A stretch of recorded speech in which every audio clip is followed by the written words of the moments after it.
আজকে আমি তোমাদের সামনে চলে এসেছি একটি নতুন ডেজার্ট রেসিপি নিয়ে। আজকে আমি তোমাদেরকে দেখাবো কিভাবে বানাতে হয় ডাবের পুডিং। আমাদের যা যা লাগছে, আমি এখানে 3 কাপ ডাবের পানি ছেঁকে নিয়েছি। ডেকোরেশনের জন্য লাগছে ডাবের ভিতরের শাঁস, লাগছে চিনি, আগার আগার পাউডার আর একটু গ্রিন ফুড কালারিং। এখন চলে যাব প্রসেসে। এখন আমি দিয়ে দিচ্ছি 2 টেবিল চামচের মতো চিনি। এখানে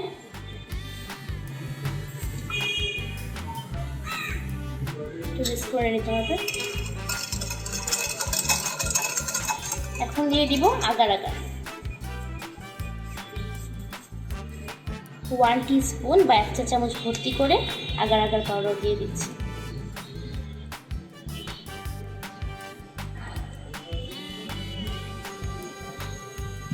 এবার এটাকে নাড়িয়ে নিচ্ছি। এবার দিয়ে দিচ্ছি 2 drops of food colour. Mix করে নেব। লাইট গ্রিন একটা কালার আসবে। এখন চলে যাচ্ছি চুলায়। আচ্ছা, একটা জিনিস বলতে ভুলে গিয়েছি, এখানে যে আমি ফুড কালারিংটা ইউজ করেছি এটা পুরোপুরি অপশনাল, আপনাদের দিতে ইচ্ছে করলে দিবেন, নাহলে আপনারা এটা স্কিপ করতে পারেন। এখন আমি মিডিয়াম ফ্লেমে এটাকে একটু জাল করে নেব বলক আসা পর্যন্ত। মিডিয়াম ফ্লেমে এটাকে এখন নাড়তে থাকতে হবে বয়েল হওয়া না পর্যন্ত। এটা বয়েল হতে হতে আমি ডাবের শাঁসটা ডেকোরেশনের জন্য কেটে নিচ্ছি। এখন আমি কাটার দিয়ে কাটছি, আপনারা চাইলে যে কোনোভাবে কেটে নিতে পারেন।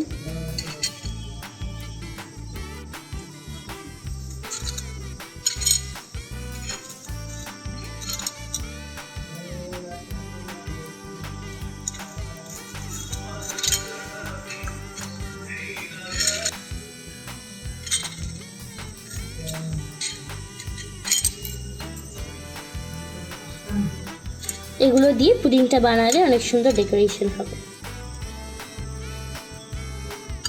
হয়ে এসেছে, এখন নামিয়ে নিব। প্রথমে আমি সার্ভিং ডিশটায় ডেকোরেশন করে নিচ্ছি।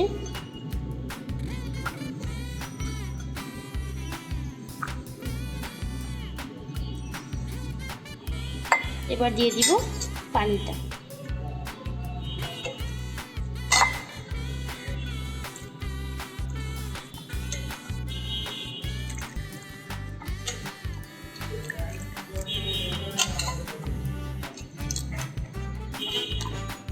দিয়ে দিচ্ছি আরো কয়েকটা ডাবের শাঁস, এগুলো উপর দিয়ে।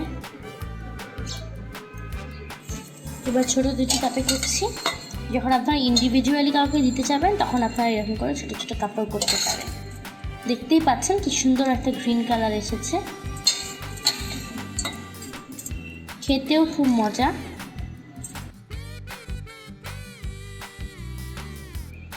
এটা থাইল্যান্ডের বিখ্যাত একটি ডেজার্ট রেসিপি, আজকে তোমাদের সাথে শেয়ার করলাম। এই রেসিপিটা ট্রাই করতে ভুলবে না, আর অবশ্যই লাইক এবং শেয়ার করবে, আর কমেন্ট করে জানাতে ভুলবো না কেমন হলো তোমাদেরটা। এই রিফ্রেশিং ডেজার্টটি ট্রাই করতে ওয়েট করতে হবে 2 ঘন্টা। এখন এটাকে আমি ঢেকে রুম টেম্পারেচারে রেখে দিব 1 ঘন্টা, তারপরে 1 ঘন্টা রাখবো ফ্রিজ। ফিরে আসছি 2 ঘন্টা পর। বন্ধুরা, ফিরে এলাম 2 ঘন্টা পরে। দেখেন হয়ে গিয়েছে আমাদের পুডিং। আনমোল্ড করে নিচ্ছি। ইজি আনমোল্ড, একদম দেওয়ার সাথে সাথেই হয়ে যাচ্ছে। এবার রিলিজ করে নিচ্ছি। তৈরি হয়ে গেল কোকোনাট পুডিং। যারা থাইল্যান্ডে গিয়েছো তারা নিশ্চয়ই এটা টেস্ট করেছো। এখন ঘরে বসে বানিয়ে খাও। চলো বন্ধুরা, এখন একটু টেস্ট করি। আজকে ছোট কাপ থেকে টেস্ট করছি। কাপেরটাও খুবই ভালোভাবে সেট হয়েছে।